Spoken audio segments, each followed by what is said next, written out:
Shalom, and welcome back to Bnei Noach Academy, Thoughts on the Torah.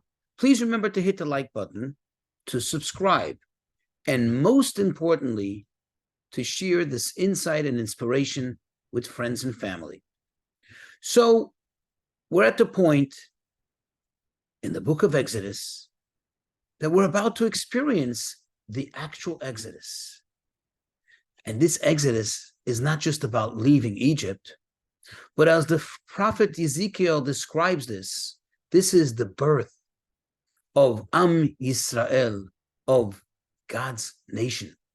And this is the beginning of the process of the giving of the Torah, which you and I follow and enjoy.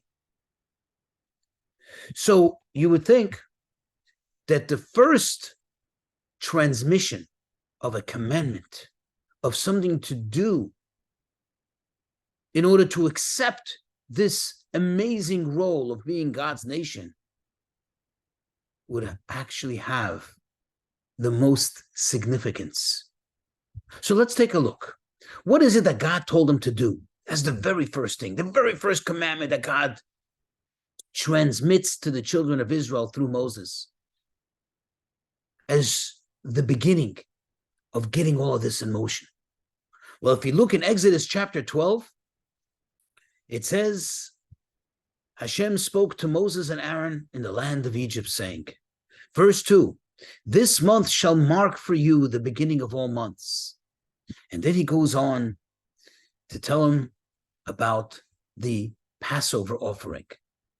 In this verse, verse 2, is where God gave them the mitzvah, the commandment of how to count the months, meaning how to establish the biblical months, the biblical calendar, which we follow until today.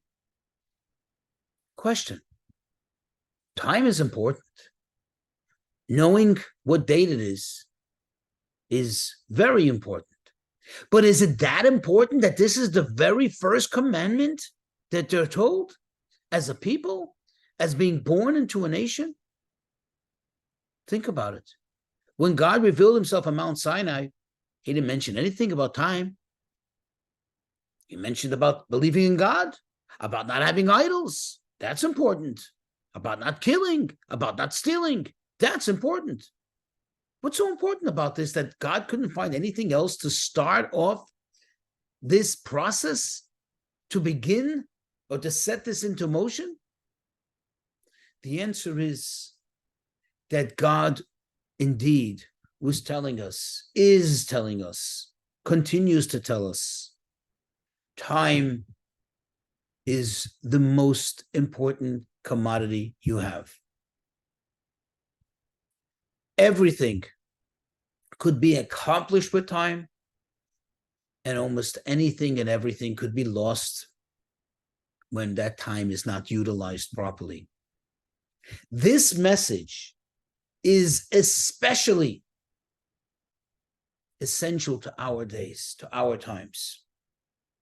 Never before in history has the human being enjoyed so much free time like we do today. Everything almost is automated.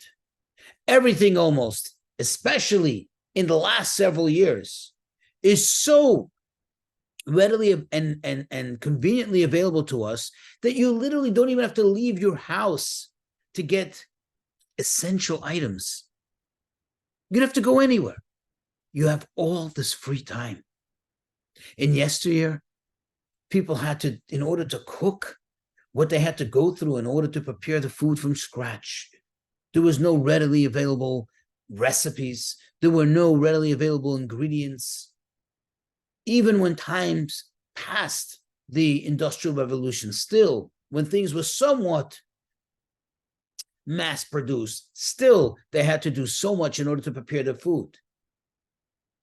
Not to mention to prepare, to get the garments, to clean the garments, to clean the home, and so on and so forth. And here we are in a time that we have everything so automated, so conveniently, readily available to us, that in the course of 24 hours, we have almost all of those 24 hours available to us. Okay, true, one has to sleep. That's an absolute necessity. And it's important. And the Torah actually encourages us to take care of our health. But let's talk about the other 16, 17 hours in the day. Most of those hours are available to us. We're not forced to dispense those hours to things that we need for our basic survival, because those things come automatically. Those things go so easily and conveniently. But here is the question we have to ask ourselves. What do we have to show in terms of accomplishment, in terms of productivity, whether material or spiritual? What do we have to show for that extra time that we have available to us? And sadly, I think the answer is we don't have much to show. In previous generations, when they had very little time available to themselves, they accomplished so much more. Whether it was family, spending time with family, whether it was the pursuit of intellectual endeavors, whether it was the pursuit of spirituality, so on and so forth.